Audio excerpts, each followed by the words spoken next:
I'm Thomas Getz, executive editor at Wired magazine. At Wired, we look at the innovators and innovations that are changing our world. In the next hour, we'll see 3 stories from acclaimed filmmakers about the future of energy. We'll explore cutting-edge innovations in how we drive, how we live, and in our first story, how we fuel our cars. They are all ideas that promise to shape the path to the world of 2050.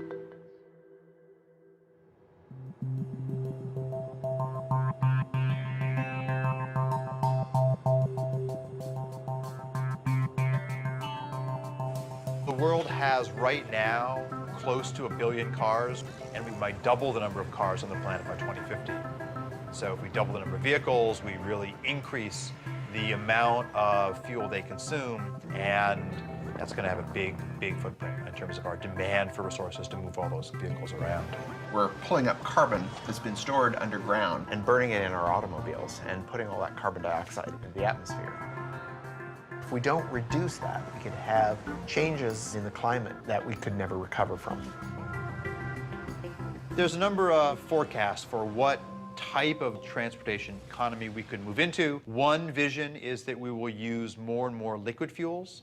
Another one is we'll use more and more electricity. And right now, more of the industrial activity is focused around liquid biofuels. The thing about a fuel is it's really unparalleled on a weight basis how much energy is in a gallon of fuel. And even if batteries develop as some of the advocates hope they develop, we're not going to see batteries running large trucks, and we're certainly not going to see an electrified air fleet.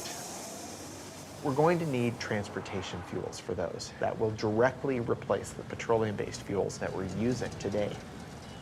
This has kicked off people looking at a whole range of other alternatives to petroleum in your tank.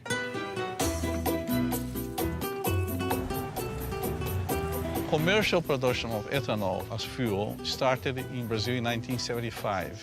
When we started the ethanol program, nobody talked about reducing emissions. This was not an issue at that time. First, and most important, we didn't have money to buy oil anymore after the first oil shock.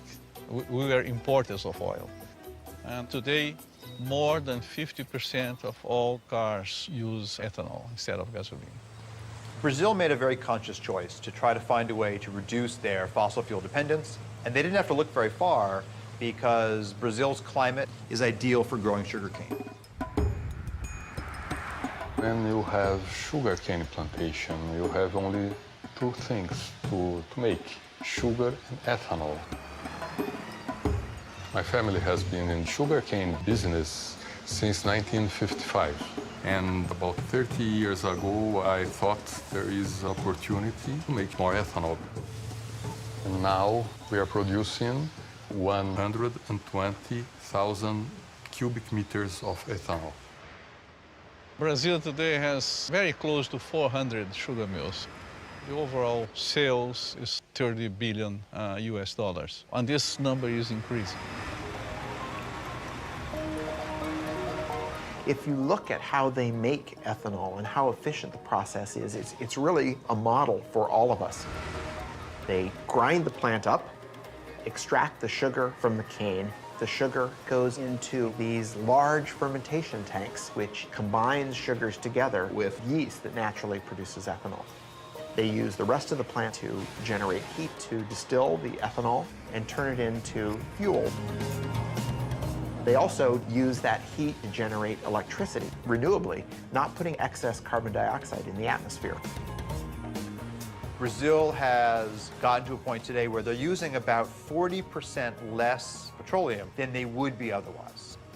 But Brazil cannot supply the whole world with ethanol because they would have to cut very strongly into food production and into critical natural areas like the Amazon to make that happen. And this really boils down to the fact that there's only so much arable land, and growing fuel for our gas tanks is yet another demand on that landscape. We cannot kid ourselves in thinking that we found a general solution for the world problems.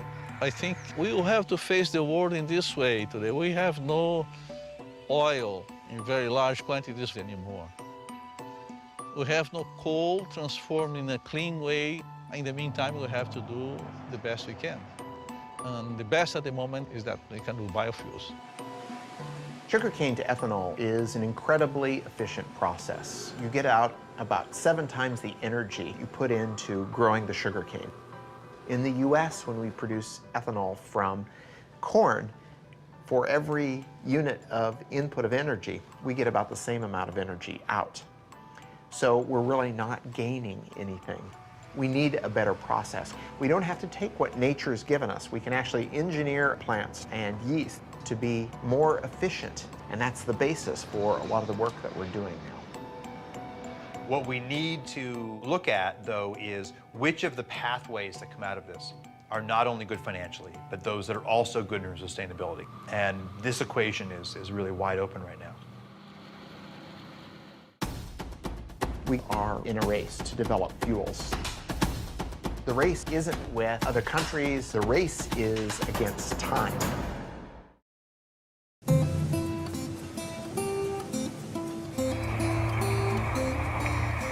To meet the immediate and future demands, we made the energy solution spring from the ground.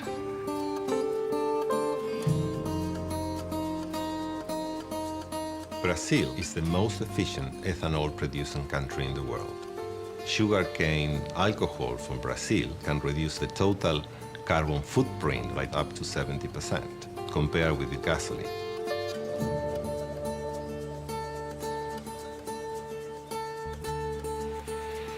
The biggest challenge for fuel providers and car manufacturers is to reduce CO2 emissions over the next 20 years. Demand for mobility will continue to grow. We believe that biofuels are very important because they help in an immediate way. All forms of fuel are going to be needed. Hydrocarbons, natural gas, biofuels, all of them are going to be part of the energy mix for the future of transportation.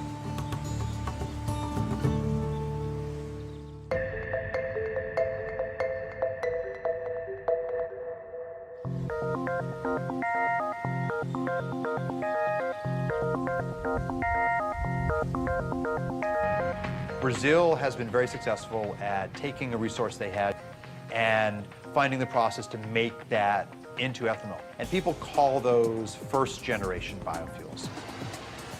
We have lots of lab work around the world that are looking at the second generation. And that's generally turning cellulosic material from, for example, weeds into biofuels.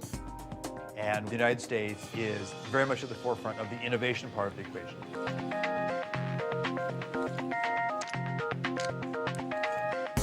For centuries, we have been using yeast to consume glucose and produce wine and beer. We're trying to do something very similar, only we're engineering the yeast to consume that glucose and turn it into a fuel or a drug or chemical. We call this synthetic biology. And when I started in this area, many of my colleagues said, "Oh, Jay, this is great work, but where's the application? What are you going to do with these tools? Who cares?" Malaria is an enormous problem. In any one year, 1 million or so people die of the disease, and most of them are children under the age of 5. So we thought this was a great opportunity to engineer yeast to produce an anti-malarial drug called artemisinin.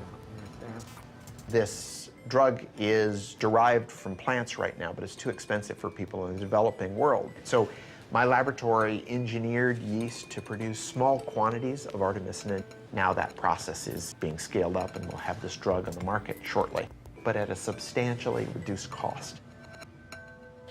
It turns out that anti-malarial drug is a hydrocarbon, and it's very similar in many ways to diesel fuel. We thought, gosh, we could turn our attention now to fuels. We could make a few changes in that microbe to turn it into a fuel-producing microbe. If we imagine that glucose is going to be our new petroleum, we need a source for that glucose. And so the crops that we're looking at are crops like switchgrass.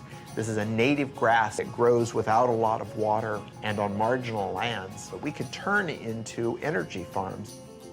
The challenge, though, is that unlike sugarcane, it's very difficult to get the sugar out of that biomass.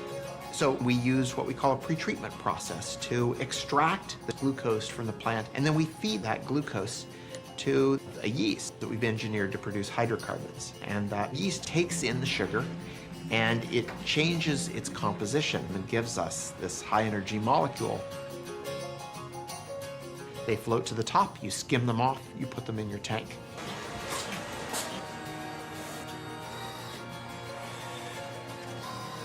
But it takes a lot of work to get from that small test tube all the way up into the million-gallon tank. So we have to give it time, but I think that some of the discoveries that are happening might be applied by the end of the decade.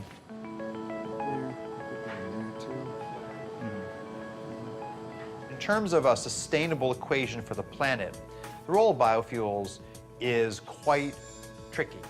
There are a variety of crops that do not compete directly with food, and finding ways to utilize those types of crops first, that's very attractive. So solving the science is part of the story, but then evaluating all of these new fuels in terms of the land use impacts that they could have, that is an even harder story than doing the good science. Imagine that you could have one process that could take in sunlight and carbon dioxide and turn it into fuel.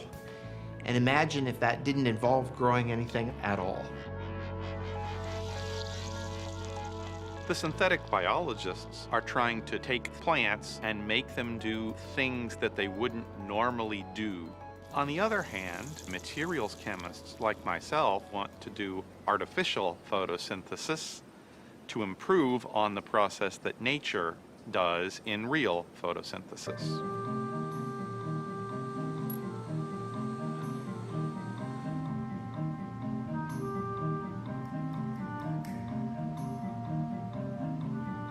We should follow the blueprint of plants converting sunlight into fuel, but take the approach that it could be much simpler. All we really need is a light absorber that absorbs sunlight. We also need a catalyst like iron or nickel.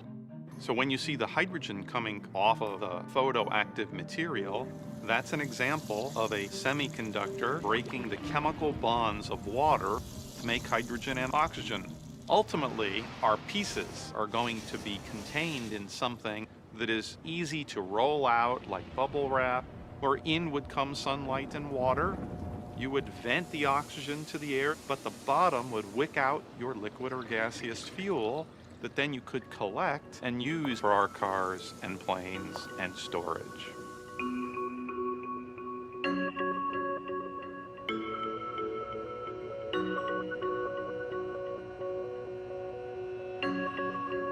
Our goal is within 2 years to have the first artificial photosynthesis solar fuels generator that we can hold in our hands, and then get to scale beyond that time. We're certainly not good at predicting the future, but to me, electric vehicles look like a sustainable option. We've heard proposals about things as far-fetched as nuclear-powered planes, and even some proposals to move freight around with lighter-than-air vehicles. And so, if the future in 2050 does include a fair amount of oil, what it means would be that we haven't deployed as many of these clean technologies as we already know are possible. If you think about how long it's taken for us to build up the petroleum industry, we can't hope to reverse that overnight. It's a huge change in our infrastructure. Yes, we should have been working on it 30 years ago.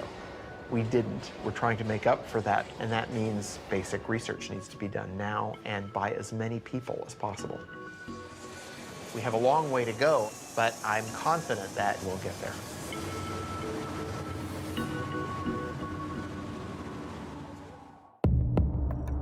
In the future, 3D maps are going to help people get places more efficiently.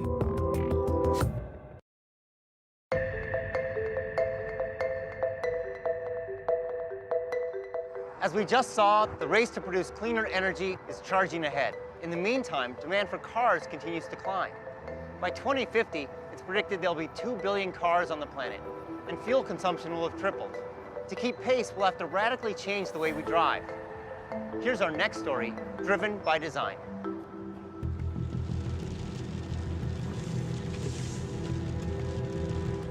The automobile came around. In many ways, it was the future. We thought of it as one of the more positive changes that had happened to society. Suddenly, our ability to get a job changed. We can live farther away with bigger plots of land, with better quality of living. It all looked quite good. But there are limitations to swearing by the car. If it gets congested, your quality of life drops immediately. To spend so long in the car, it's very inefficient use of fuel consumption. Things stop making sense all of a sudden. It doesn't bring you closer to where you want to get. It actually sometimes brings you farther. The average American spends nearly 300 hours a year in their car, 38 of them stuck in traffic. Annually, congestion consumes over $1 billion in gasoline in the United States alone. The inefficiency caused by traffic, both financial and personal, is enormous. Dirk Sheehan and Carmen White's story is not that unusual today. Dirk works an hour and a half away in Warrenville, Illinois. Generally, he wouldn't leave work until 6 or 6:30, and I would say usual time for him to get home is around 8. Usually when I wake up, I'm the only one up. Sometimes the kids wake up with my routine. More often than not, I don't see them in the morning. I think about my commute when I wake up. I check the traffic report, see if there's any delays. The worst case scenario, it takes me 2 hours to get to work. We are already so limited in the amount of time he can spend with the kids. And our expenses are crazy high. We are spending $400 a month on gas. It takes away from our food budget, and we never paid for gas like that before, ever. There's technology that would allow me to spend less time in the car, spend less money on gas, and spend more time at home. I'd be all for that. The cost of traffic is people's time, it's fuel wasted, it's an emotional toll, it's a frustration. Utilizing the roads more intelligently is a much more efficient approach to the inability to have supply keep up with traffic demand. If you took a satellite picture of the highway, you can see that there's actually a lot of open space. And if we had the technology for cars to drive more closely but safely, then you could increase the utilization of the road network. What this means is that to be more efficient, to use less fuel, we need to see the road differently. We need cars that can navigate through the urban landscape in a radically different way.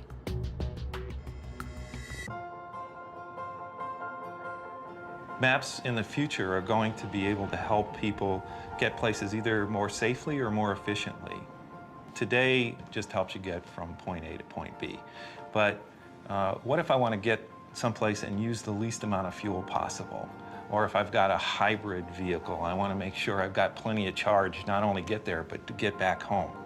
So information that is going to help people achieve the more efficient or the safer route is more detailed information about the road than a lot of people realize is possible to collect today. Here in Chicago, Nokia's Location and Commerce Unit is developing the next generation of mapping. LiDAR, sonar, 360-degree video, all are components of what Nokia calls digital mapping. We use 64 lasers that rotate and they collect data in a 3D way about the world. It creates what we call a point cloud of information. That point cloud allows us to measure distances then between the points that we collect. That system combined with the cameras, with higher precision location detection through inertial measurement units, that whole data system allows us to collect 1.3 million points of data per second. Probably within 2 to 3 years, you're going to see 3D maps that are going to integrate the traffic information into your routing to help you understand. If I've got 5 different routes to take, which one is the most efficient today, given the way the stoplights are running, given the way traffic is running? All of those factors are going to be taken into consideration to make sure I've got the best route. But better mapping that can integrate topography, infrastructure, and density is only part of the answer. Another key to improving transport efficiency is building cars that drive themselves. Autonomous vehicle technology has a tremendous potential to improve efficiency of our road infrastructure. By removing humans from the equation, we eliminate all the things we do wrong behind the wheel. Speeding, changing lanes too often, merging haphazardly. And by marrying autonomous vehicles with sophisticated 3D maps, we can make driving safer and more energy efficient. That next-generation vehicle is being built right now by the Swedish trucking company, Scania. The solution, as you see it, is that the vehicles can utilize intelligent maps, three-dimensional maps with traffic information. The vehicles will be intelligent and communicate with each other. They will talk to each other, they will talk to the infrastructure. And we will see completely autonomous driven vehicles.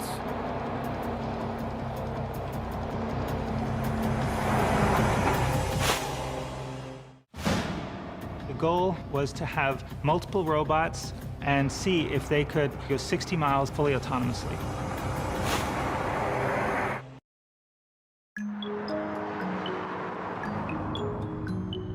My name's Helen Taylor. My husband John and I, we're very passionate about fuel economy. Yeah, it's great to break world records, but that's not the be-all and end-all now. It's more important to educate people. Together we're showing drivers around the world simple techniques to improve their fuel efficiency. We run these education programs, get people on the road with us, and we finally tweak their driving techniques. Things like just checking your tyre pressures before you even get into your car. For every 1 PSI your tyres are underinflated, you're wasting 3% of your fuel efficiency. And the difference between 65 and 75 miles per hour, there's a saving of 23%. When you talk to the general public, they're very surprised that an energy company like Shell is trying to educate people how to save money, how to reduce CO2 emissions. And here we have Shell sending us around the world to do that. You always hope when you're on this planet that you can make a real difference in people's lives. When you get emails from people saying, I've saved this amount of money this year, now I can put food on the table, then you know you are really making a difference.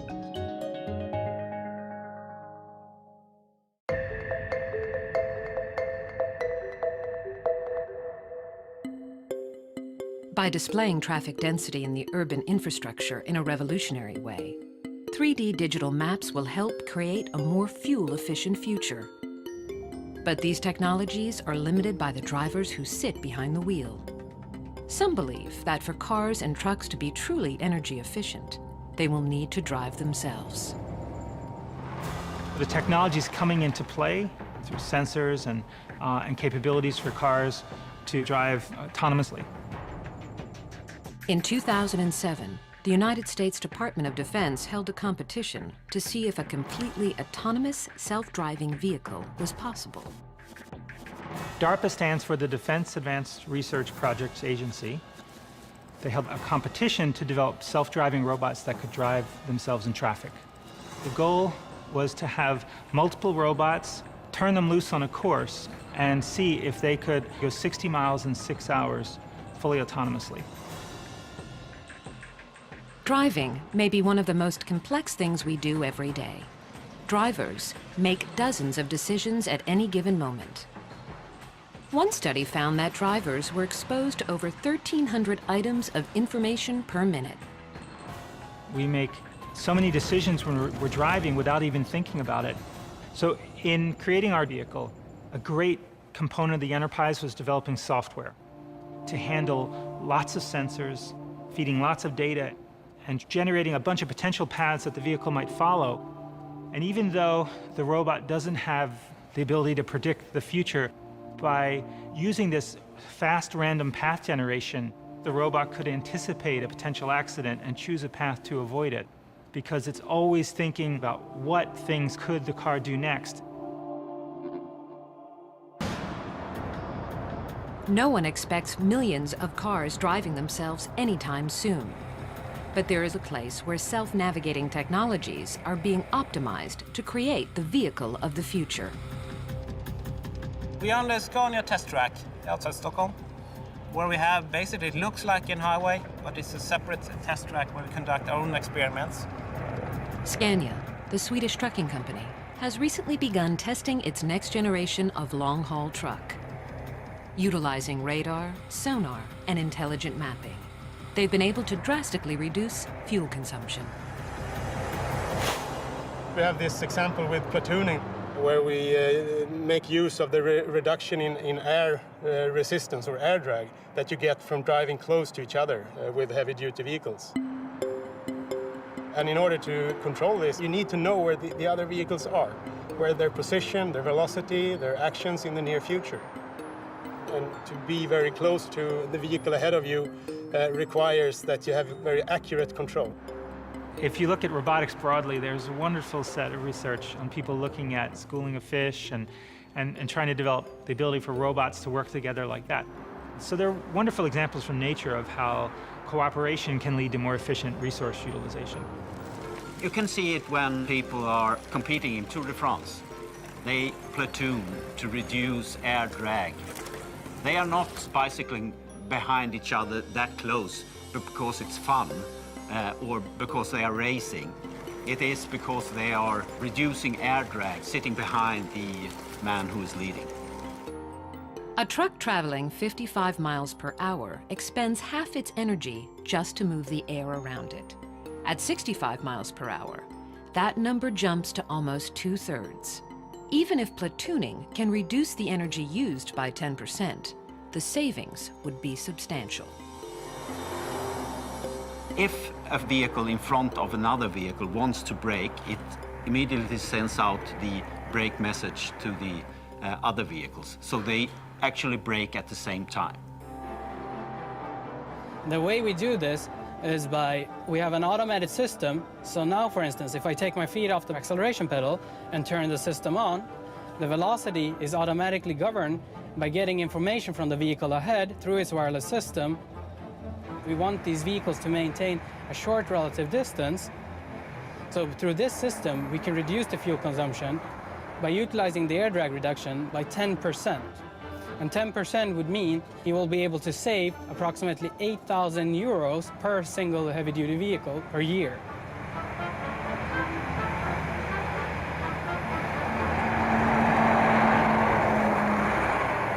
It may be some time before autonomous vehicles make up the majority of cars on America's highways. Nevertheless, some of these technologies are already making their way into our lives. Now, this polar baby wants to sleep. Do you get to pick out books every day, or is it just something I that... get to pick out books sometimes. Okay. When we look toward the future, the systems will absolutely make it safer and more efficient and less costly for you, and also make your life easier because you're spending less time on the roads. The city begins to talk, begins to tell you where is there congestion, what's going on in different areas of town. Suddenly, the car becomes a part of a much bigger ecosystem. We can look at how cars interact with other cars, how car interacts with infrastructure, and us, the drivers, can start to make smart decisions about how to move around. Suddenly, mobility becomes a whole other thing. No matter how much money they have, no matter how much oil they have, everybody has to go in a different direction.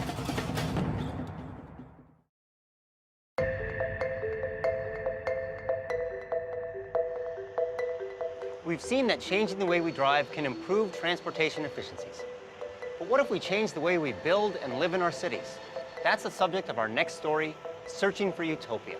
We'll travel to the United Arab Emirates and discover a city rising out of the desert. Let's take a look. From the beginning, we've dreamed of utopia. A place where we could live in harmony with each other and in balance with nature. Many have imagined it, tried to design it, but the dream always slipped away.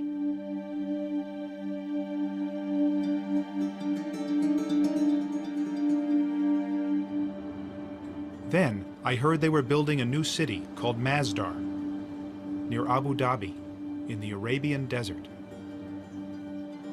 It sounded like an unlikely place for utopia, and I wanted to see it.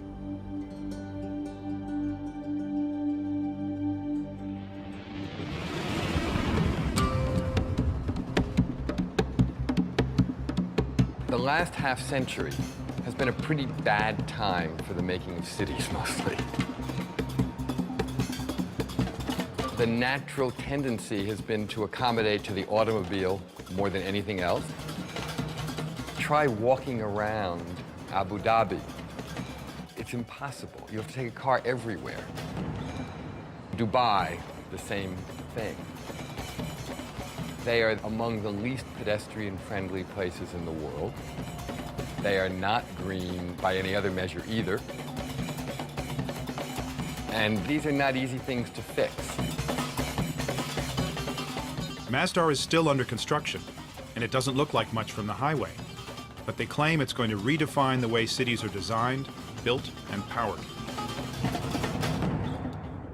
Masdar City in Abu Dhabi will be the city of the future and the role model for the world. Once you see what they've envisioned for this utopian city, it's very impressive. It's carbon neutral, pedestrian friendly, and powered by renewable energies. But I do notice we're going to have to change our relationship with cars. Welcome to Masdar City. أهلا بكم في مدينة مصدر. We are driving in the bowels of Masdar City in an electric transportation system. It's slightly unnerving to sit in this for the first time. And where are we going?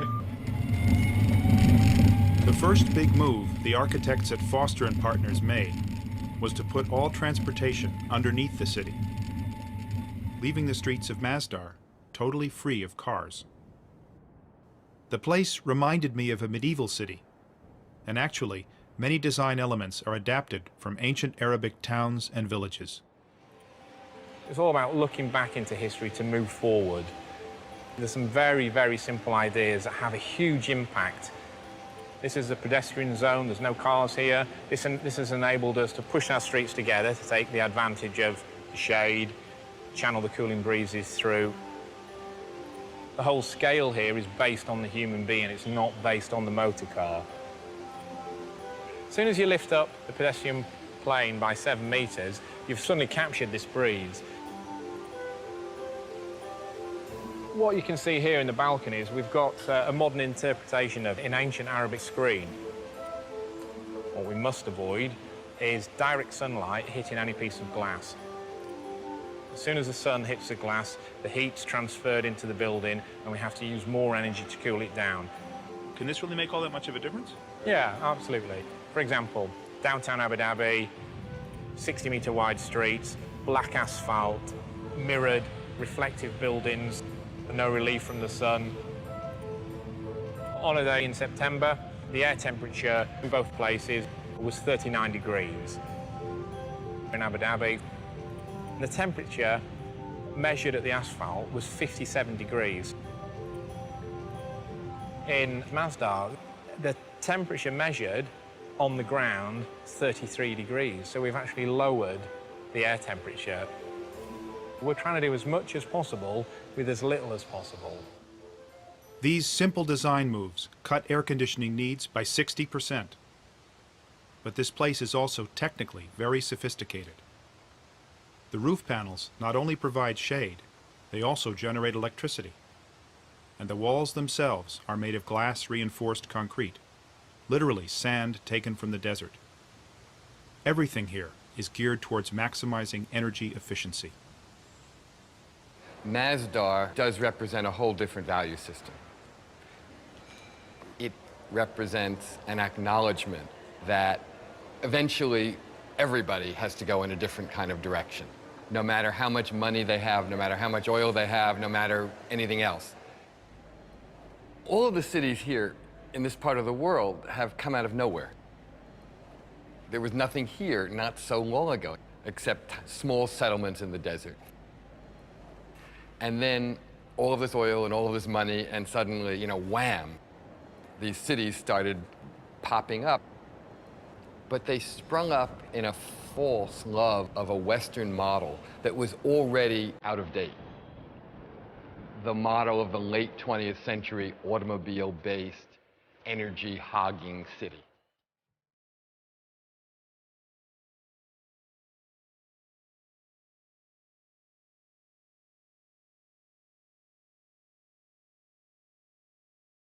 For most of the world, energy is very expensive. But the United Arab Emirates is sitting on 10% of the world's oil. And energy is cheap. So cheap, you can run a ski slope in a shopping mall and build the world's tallest skyscraper. But even here, cheap energy won't last forever, and the people behind Masdar are determined to find alternatives.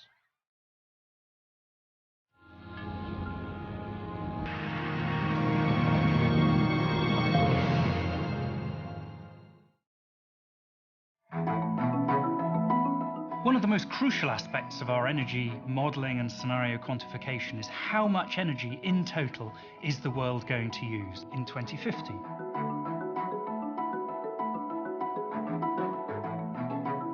The Scenarios team is a bunch of people with rich imagination, I would say. We have political scientists, economists, geopolitical experts.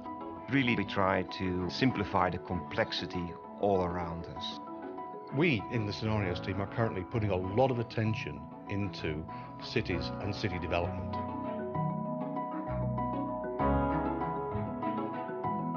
A lot of mega cities are going to be built in the coming decades. We're talking about the equivalent of a new city of 1 million people every week. That is an incredible demand. Most of the world's resources are consumed by the cities. What if we could offer a blueprint for a better city? Public transportation, information, energy. We understand demand will rise. We understand that current supplies will struggle to keep pace. So we have to, of course, find ways of bridging the gap between the demand and the supply. Decisions that we take now are going to have a major impact on decades to come.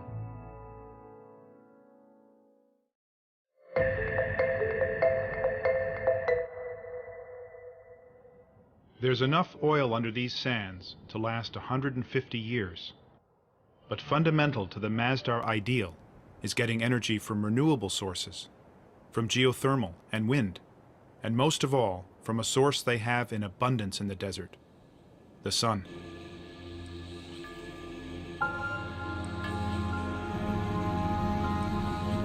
This field of solar panels makes more than enough electricity to run Masdar, and the excess power is sent to the Abu Dhabi grid. But silicon panels are expensive, and the price of solar power needs to drop if it's going to be competitive from Africa to Asia to Arizona.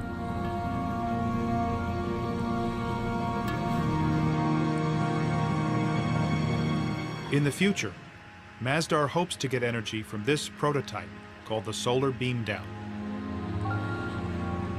Using highly reflective mirrors, the solar beam down may generate power more cheaply and ecologically than silicon panels.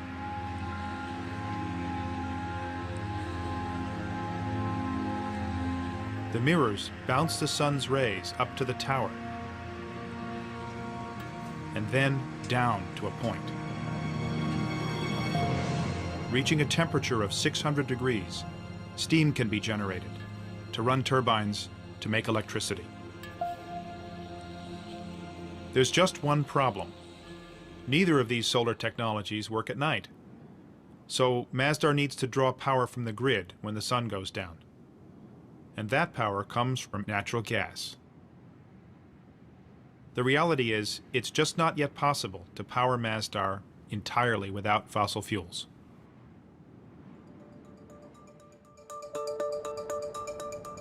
The great challenge with Masdar will be, how do you make it a place that will not be just this ideal city that no other place could actually aspire to because it doesn't seem real? What Masdar has to be is a laboratory that develops things that then can be applied in existing cities all around the world, because that's where it will pay off. There's no payoff if it's just about itself. The payoff is, how can everything it's trying to do matter in the rest of the world? Right now, there's only a store, 2 restaurants, a bank, and a few hundred students living here. It's too early to tell if Masdar will work as a city when it's finished. but much has been achieved. They are carbon neutral and largely powered by renewable energies. Solutions here won't work everywhere, though. Many cities are in cold climates, and cooling is not their energy problem. They need to let sunlight in, not keep it out. Cities like Los Angeles or Houston are built around cars. Can Masdar's lessons be applied to them? Still, it's a step in the right direction, and it's impressive that this step is being taken by a country that doesn't need to take it. I met a guy who said actually they did need to take it. He took me to the desert to explain. God says, وَعَرَضْنَا الْأَمَانَةَ عَلَى السَّمَاوَاتِ وَالْأَرْضِ وَالْجِبَالِ. God talks about man's place in the universe. That this world is a trust. And God offered this trust to the mountains, to the heavens, to the land, to earth. And all refused it, refused to take this trust. But man, being adventurous, a bit vain, maybe too ambitious, being man, accepted it. Now, accepting it, there is a responsibility.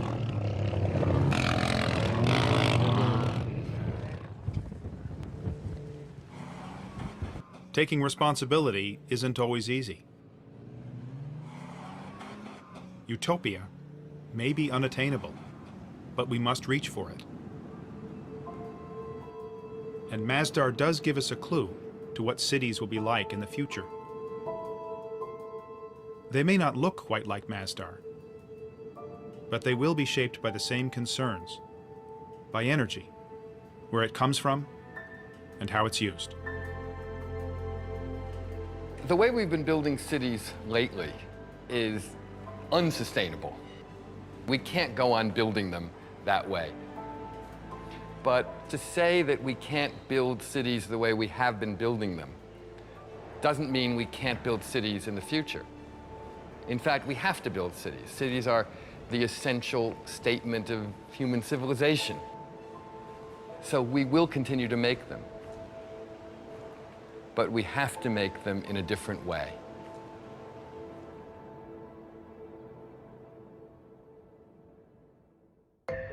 What we've seen is that the world of 2050 won't look drastically different from the world today. But the challenges of a growing population and increased energy use demand real solutions. It's innovations like those we've just seen that will be critical in charting our path to the world of 2050.